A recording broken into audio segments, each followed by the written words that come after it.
Sean, what can you say about the decision to not play Drew in the second half, and what can you say about his condition? Look, he took a heavy shot in the first half, came in. As he came out in the second half, he felt it was really impacting him, and so I'm not, specifically, he'll get an MRI and X-ray. His back felt sore as he tried to throw. He just came up to me and said, "Hey, I don't feel like I'm capable of playing." And so quickly we made the switch, and that happens sometimes. Could he have gone back in, like in an emergency? I asked that because he stayed on the sideline. I'm not going to get into the hypotheticals as to what percent, all those things. Obviously, he stayed on the sideline, and so, but he looked strong enough about letting me know, and I know when he does that, which is kind of probably going to be the first time in 15 years that it was significant enough where he felt like he couldn't function in the second half. Sean, what does that say about him just to be able to tough out that first half like that, though?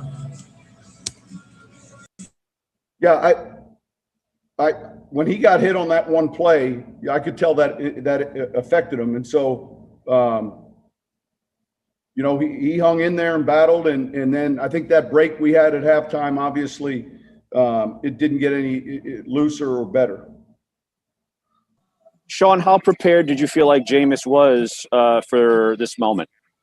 I think on a bigger note and probably less visible to you guys, Josh Hill and Traquan, those are significant guys involved in the run game. And that, I would say, created also a slew of just things that we've got to be better at relative to replacements. Sean, what's the biggest challenge when you've got a guy who probably hasn't taken a lot of reps with the offense this week and you're dropping him into a tight game like it was? Listen, I'm proud of him. He led us to an important scoring drive, led us to another field goal drive.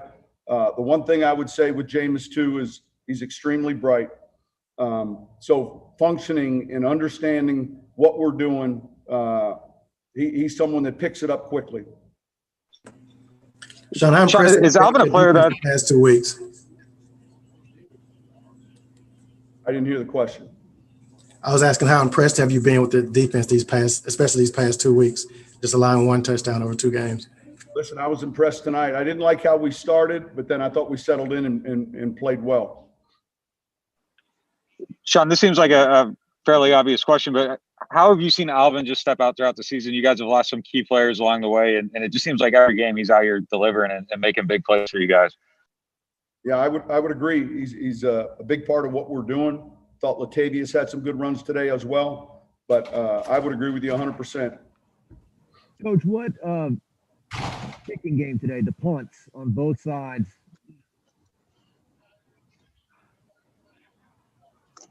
The fact that they played in the game today, Coach, the punting on both sides, the fumbles by both teams on punts today in the game. What's the question? Just your observations on the fact that they played in the game today. It seemed to be a pretty big factor. Yeah, look, they were. Obviously, the first thing I would tell you is both teams, gunners, had an impact on the returners. In other words, I don't know that either team, when we look at this film, will be happy with the jammers and the holdup. Hey, Sean, when you did have to make that quick kind of change to Jameis, how did that impact what you all did offensively, play calling as such? No, I think what impacted our play calling more than anything was when Traquan and Josh went down. That all of a sudden now there's some different things you're doing with receivers relative to your blocking schemes. Jameis was up to speed on everything we were doing. I think just as importantly, at halftime, we were trying to arrange the personnel groupings to handle a lot of the stuff we were doing in the running game. Sean, were some of those changes why you guys had to burn a couple of timeouts early? Was just the changes in the personnel packages and getting that sorted out? I'm late. I'll do a better job with that, and we'll clean that up. But yeah, listen, it ended up being pretty significant. Demario Davis seemed to have an impact rushing the passer today. Is that part of what Quan Alexander brings you, is an ability to have him cover and maybe let Demario rush more? Well, we've rushed Demario a lot. We consider him a pressure player. And the other thing is Quan is one of those guys that rushes well. So when you have that flexibility, it puts pressure as to how you're going to mic or choose to bring your offensive line. So that's good to have. Last one.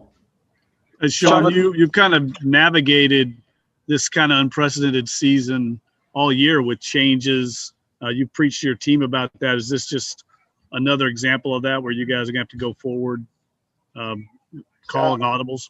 Sunday and our season's going to be full with change, and that's part of adapting. And whether it's injury related, COVID related, timing sequences, and I think that we're battle tested that way. We'll continue to work on it. We'll see where these guys are coming out of this week's game and get ready for a rested Atlanta team that's playing well. Thank you, guys.